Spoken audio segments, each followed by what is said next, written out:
Bom dia, gente. É o nosso último vídeo, nossa última aula, né? Ano que vem eu não serei professora de vocês. Desejo muita sorte, né? De antemão eu quero desejar isso para vocês, né?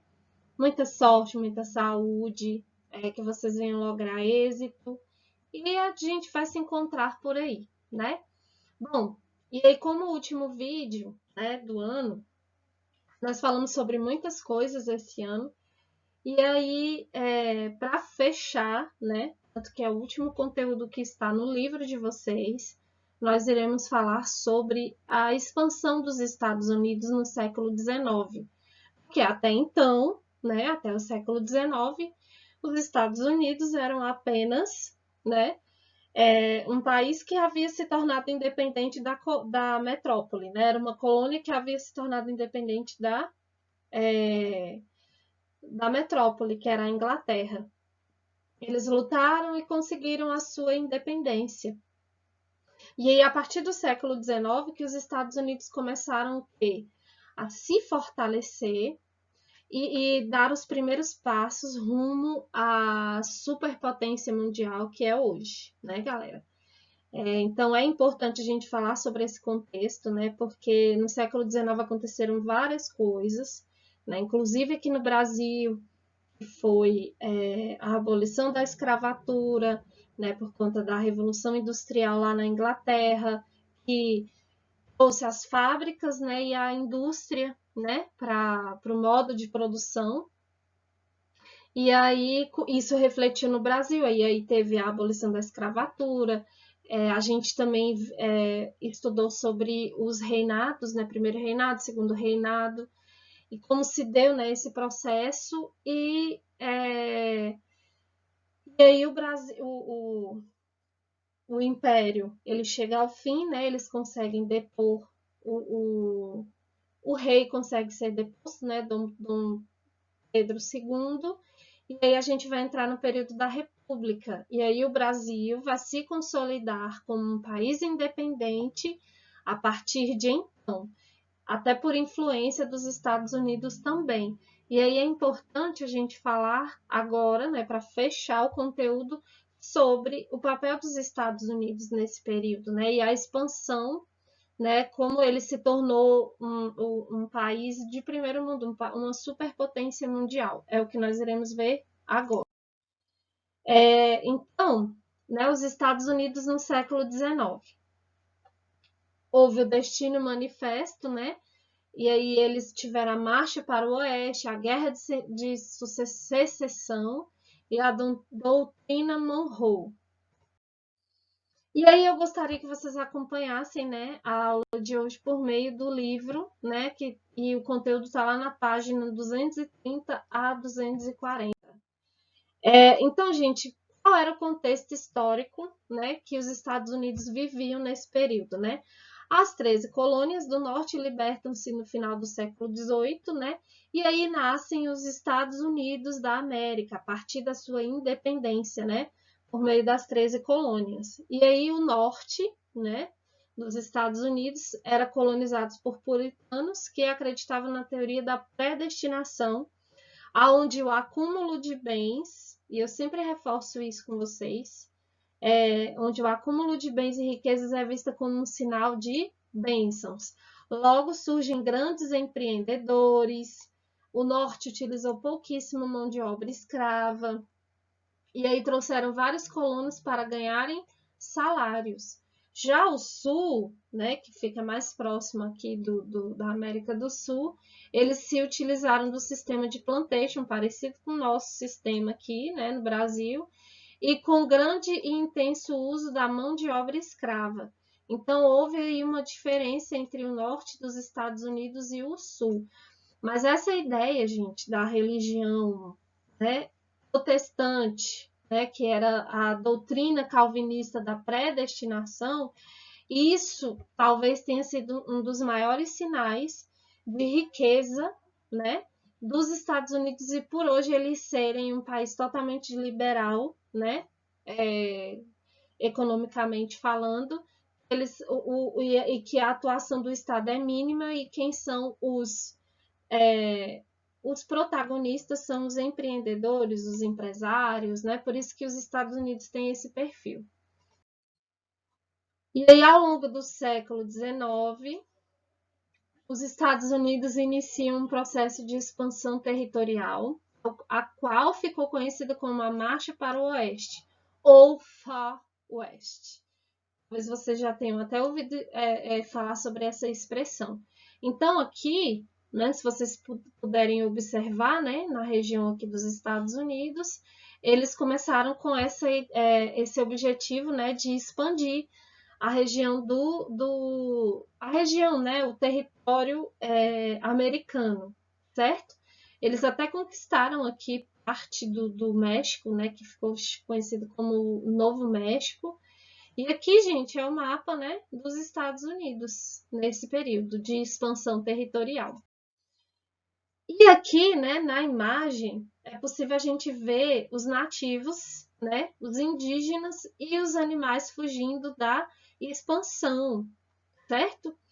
E aí existe aqui, né, o anjo, né, que representa, né, uma mulher que representa a guarda, né, do local. E aí vocês podem ver muitos colonos aqui, né, trabalhando na terra, muitos indígenas fugindo, porque eles estavam nesse objetivo de expandir, né, a região. Por isso o nome Far West.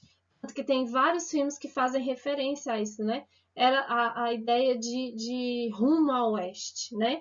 Eles queriam o quê? Acabar com essa região aí, né? E expandir para os seus ideais. E aí a marcha para o oeste, né? Foi uma descoberta de jazidas auríferas na Califórnia em 1848 e promoveu uma verdadeira febre do ouro, bem parecido com o que aconteceu aqui no Brasil, né? Quando eles descobriram as jazidas de ouro, eles foram rumo às Minas Gerais e começaram a explorar iguais loucos, né? Igual loucos. E aí atraiu gente de todos os lugares e de todos os tipos, invadindo e ocupando territórios indígenas, os estadunidenses. Gente, essa palavra estadunidense vem, né, de Estados Unidos. Então, é a junção de Estados Unidos, os estadunidenses. E somente recebe essa nomenclatura quem mora nos Estados Unidos, quem é de lá. Então, quem nasceu, né, nos Estados Unidos é chamado de estadunidense. E aí eles promoveram um massacre de tribos inteiras, né, com esse objetivo aí de expandir, né, o território. E aí houve uma expansão externa também, né? A expansão estadunidense, né, dos Estados Unidos, iniciou-se a partir de 1823 com o lançamento da doutrina Monroe, com o lema A América para os americanos. Essa expansão justifica-se em boa parte pela ideologia do Destino Manifesto, na qual afirmavam que os estadunidenses foram destinados por Deus para dominarem a América. Ou seja, eles eram protestantes, eles seguiam a doutrina calvinista de que quanto mais riqueza e mais bem você tem, mais é um sinal de que você é escolhido por Deus. Então eles começaram a trabalhar iguais loucos para ter riqueza e ter essa característica para ser destinada ao céu. Então eles acreditavam que eles, né, essa identidade deles foi criada com base nessa doutrina, que eles foram criados por Deus, né, foram destinados por Deus para dominarem a América. Então esse é um dos sinais, gente, de que os americanos, né, os estadunidenses, têm o domínio sobre a América, né? E o mundo como um tempo iria mostrar. Ou seja, eles foram tão obstinados com isso que hoje eles são quem são, né? Os Estados Unidos. Então, a raiz disso, dos Estados Unidos serem o que eles são hoje, vem, né, desse período no século XIX, principalmente com a doutrina Monroe. E aí, gente, esse destino manifesto, né, a expressão que se refere à crença, né, dos próprios norte-americanos, que o povo dos Estados Unidos seria eleito por Deus para o comando do mundo. Olha só como é forte, né, essa presença do calvinismo nos americanos. E aí, com base nessa verdade, a política expansionista do século XIX e a política imperialista da centúria seguinte seriam apenas o cumprimento da vontade divina. Então, os Estados Unidos começaram com essa expansão externa também, né, de dominar a América e parte do mundo, como um propósito de Deus, como um objetivo de Deus, né?